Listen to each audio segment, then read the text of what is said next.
Cette direction départementale à 2 niveaux s'étend sur 25 mètres de long et 20 mètres de large. Elle contient une zone d'accueil de 10 mètres de long sur 8 mètres de large.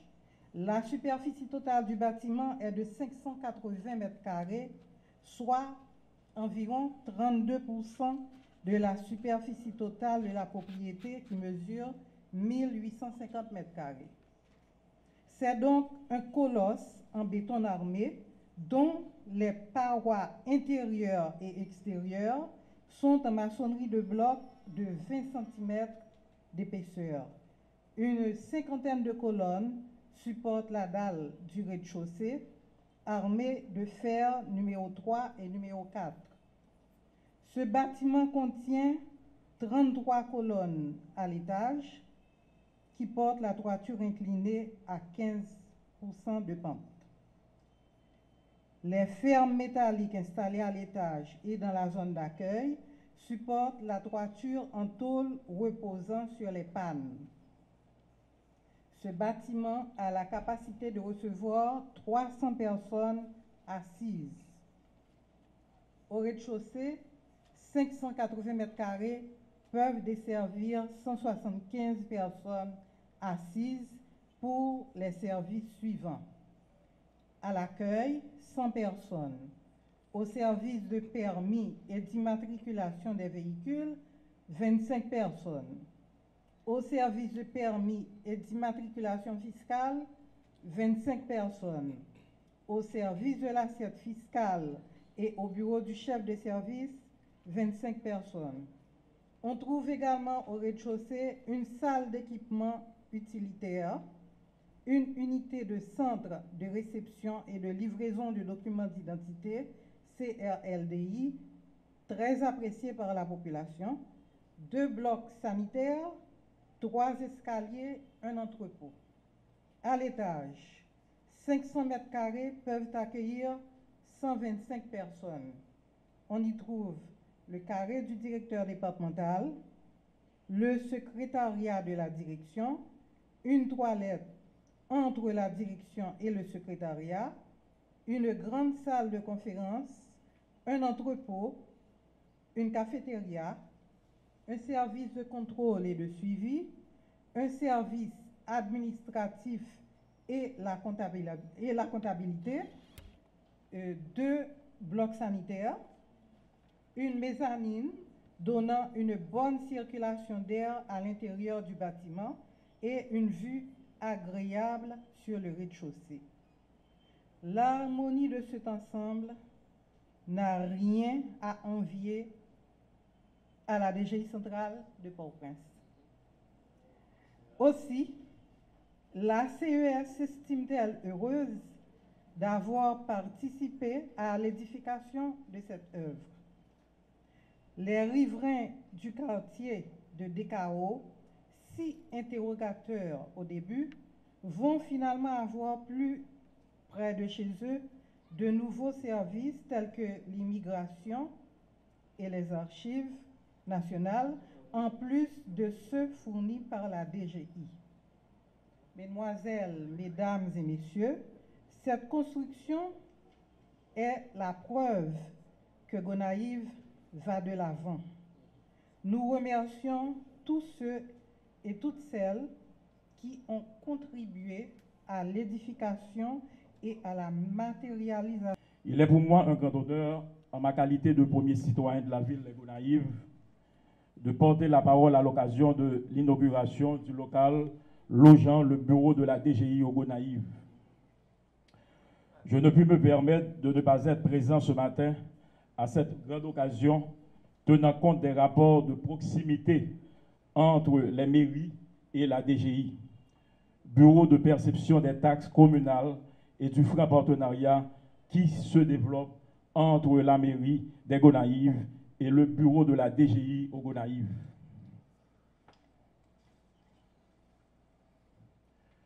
Depuis le saccage du bureau de la DGI, lors des troubles politiques de 1986, le bureau de la DGI au Gonaïves était logé dans une maison privée. Les contribuables de la commune des Gonaïves s'étaient toujours plaints de l'exiguïté du local logeant le bureau de la DGI dans la cité de l'Indépendance.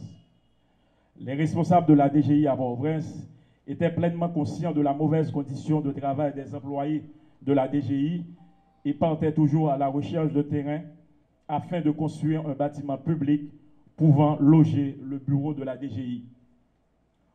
Aujourd'hui, le rêve cher caressé par les responsables de la DGI à Port-au-Prince de doter la ville des Gonaïves de bâtiments flambant neufs pour loger le bureau des Gonaïves est devenu une réalité.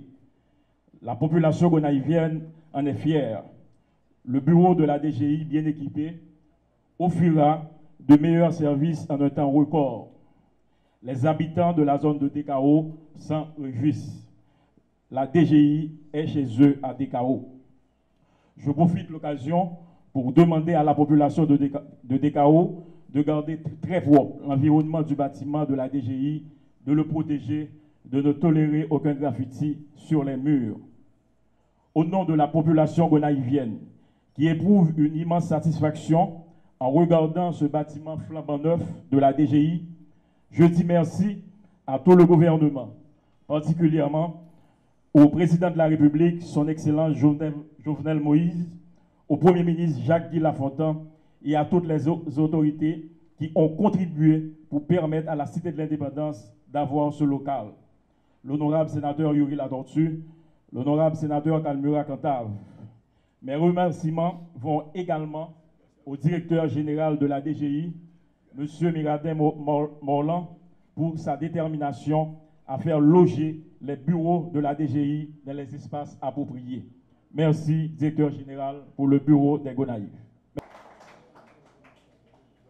Ce nouveau bâtiment vient mettre fin à cette longue traversée du désert qu'ont connu aussi bien le personnel de la DGI que les usagers gonaïviens qui ont fait face les uns les autres à des conditions de travail et d'accueil difficiles. Encore une fois, merci au gouvernement de la République qui ne nous a jamais marchandé son concours à travers le ministère de l'Économie et des Finances pour faire de ce rêve cette réalité palpable. Les besoins sont immenses, mais les moyens disponibles sont limités.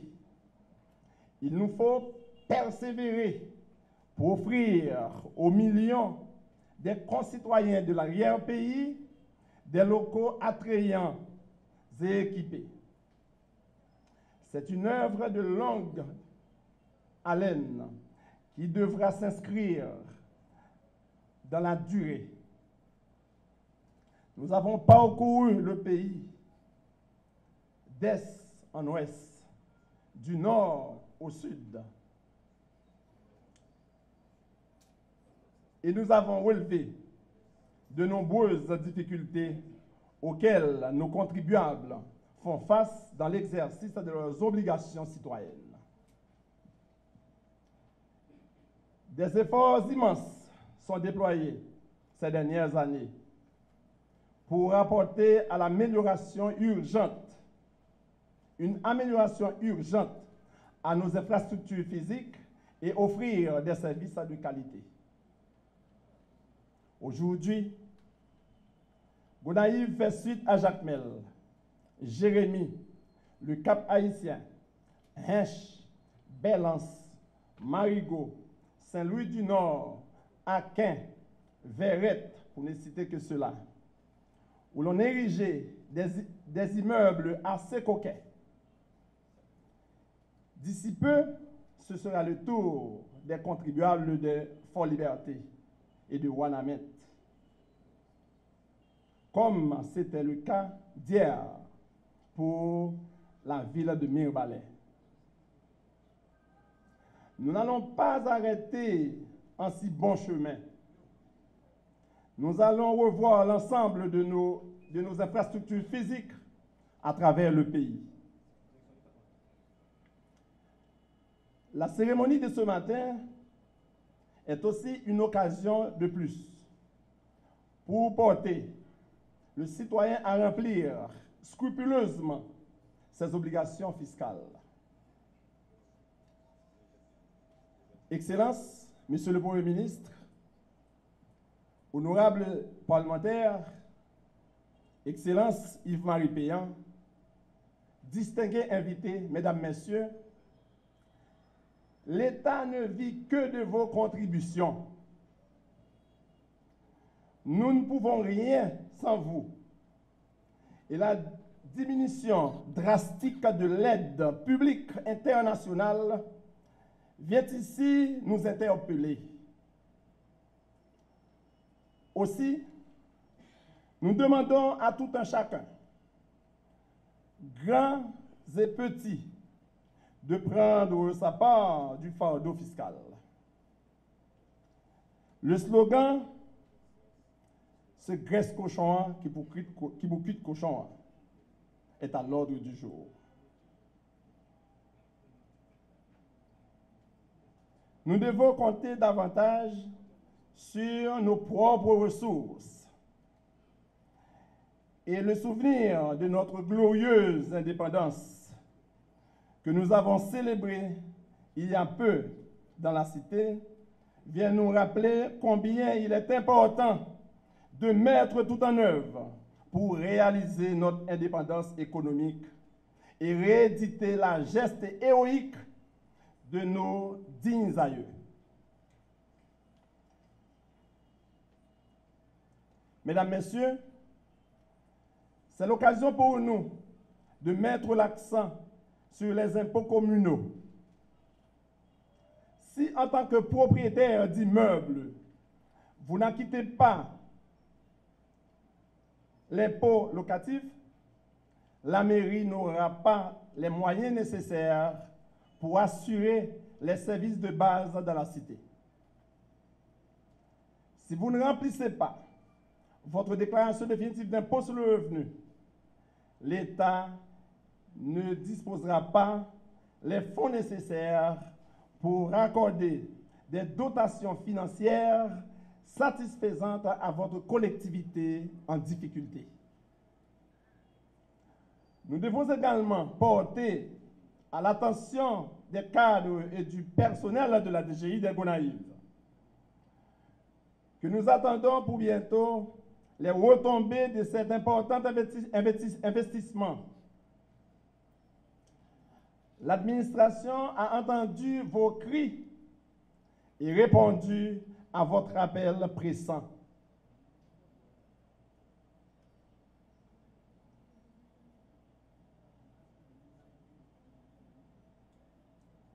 Vous disposez désormais d'un immeuble assez spacieux et de conditions de travail avantageuses. Nous vous demandons en retour de vous adonner complètement à votre tâche, de mettre tout en œuvre pour atteindre les prévisions de recettes qui vous ont été fixées pour l'exercice en cours. Vous serez jugé à la fin de l'année à l'aune de vos performances. Nous exhortons enfin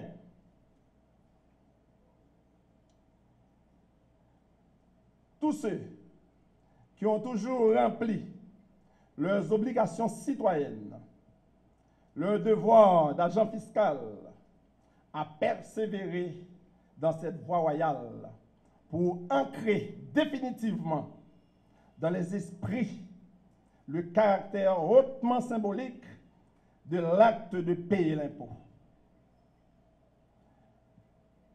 Nous invitons à l'assistance pour terminer à méditer sur le slogan suivant. Moi, c'est citoyen, moi, mes pays, m'a payé impôt. Moi, c'est citoyen, m'a payé impôt avec taxe moins pour payer une pensée.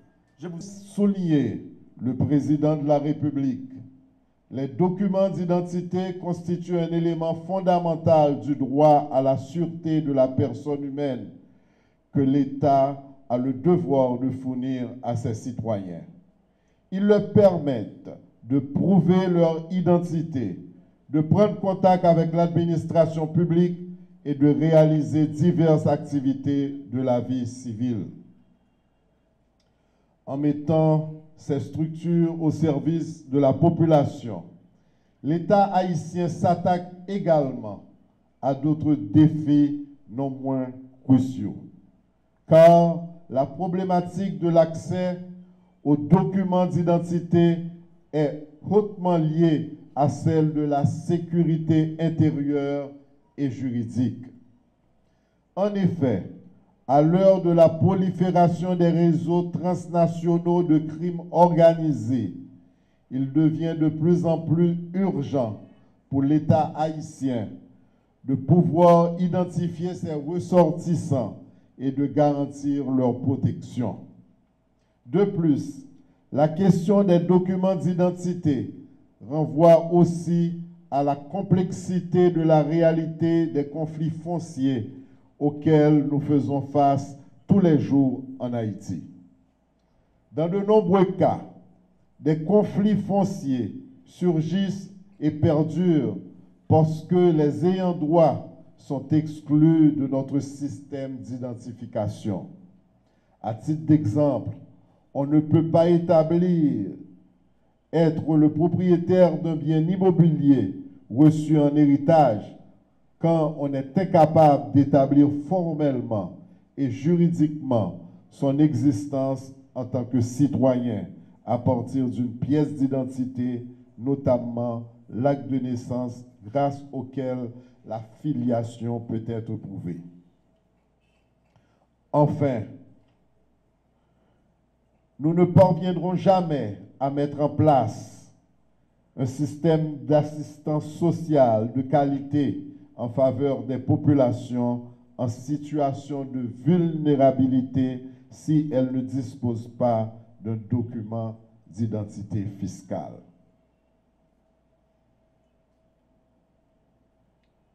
Je me permets, avant de terminer, de féliciter les élus du département de l'Artibonite et notamment des Gonaïves. Je veux parler des honorables sénateurs, du magistrat.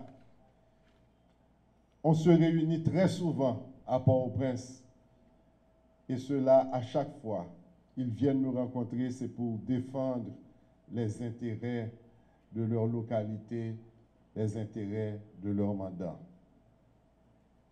Je me permets aussi de remercier Monseigneur Payan et Monseigneur Victès pour vos prières qui me donnent de la force et du courage pour accomplir cette mission que Dieu m'a donnée, à savoir d'être le Premier ministre de mon pays.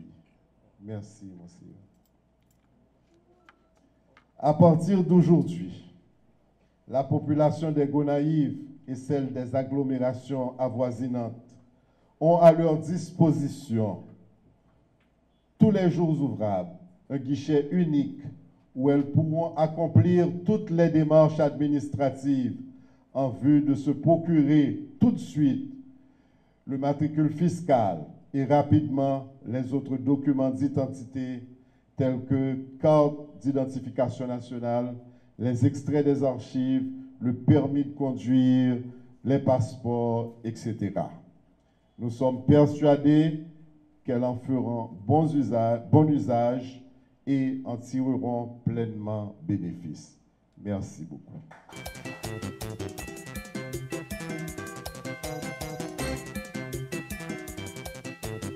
Nous-mêmes, nous avons demandé avec le gouvernement, spécialement avec le ministre Jacques-Guy Lafontaine, avec le sénateur Latortue, sénateur Cantave, sénateur Garcia Delva, avec toutes les instances concernées, parce que nous, c'est pouvoir, nous, c'est PHTK, nous avons besoin d'intégration, nous, dans le pouvoir, nous avons besoin pour nous travailler, parce que nous ne pouvons pas le Chili, il faut que nous travaillions.